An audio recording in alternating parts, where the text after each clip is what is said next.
खडकवासला धरणातून पाण्याचा विसर्ग थांबवण्यात आलेला आहे। मुठा नदीमध्ये सुरू असलेला विसर्ग बंद करण्यात आला। धरण क्षेत्रामध्ये पावसाचा जोर ओसरल्याने महत्त्वाचा निर्णय घेण्यात आलेला आहे। महत्त्वाची आणि मोठी बातमी आपण पाहतोय। खडकवासला धरणातून पाण्याचा विसर्ग थांबवण्यात आला। मुठा नदीमध्ये सुरू असलेला विसर्ग बंद करण्यात आला, तर धरणाच्या क्षेत्रामध्ये पावसाचा जोर ओसरल्याने महत्त्वाचा निर्णय घेण्यात आलेला आहे। त्यामुळे आता मुठा नदीकाठच्या नागरिकांना मोठा दिलासा मिळतोय, कारण पुण्यामध्ये धरणातील विसर्ग वाढवल्यानंतर पूरसदृश्य परिस्थिती निर्माण झालेली होती। अनेक भागामध्ये पुराचं पाणी शिरलेलं होतं, त्यानंतर मात्र पुणेकरांचं मोठं नुकसान झालं। आता मात्र खडकवासला धरणातून पाण्याचा विसर्ग थांबवण्यात आलाय।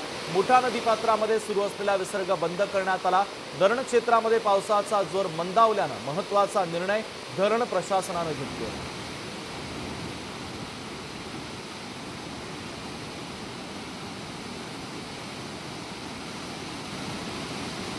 तर महत्त्वाची आणि मोठी बातमी पुण्यातून आपण पाहतोय। खडकवासला धरणातून पाण्याचा विसर्ग थांबवण्यात आला। मुठा नदीमध्ये सुरू असलेला विसर्ग बंद करण्यात आला। धरण क्षेत्रामध्ये पावसाचा जोर ओसरलेला आहे, त्यामुळे आता पाण्याचा विसर्ग हा थांबवण्यात आला।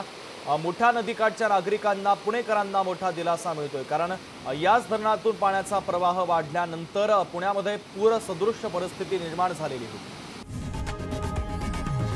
लोकशाही मराठी ऐका, पहा, जागरूक रहा।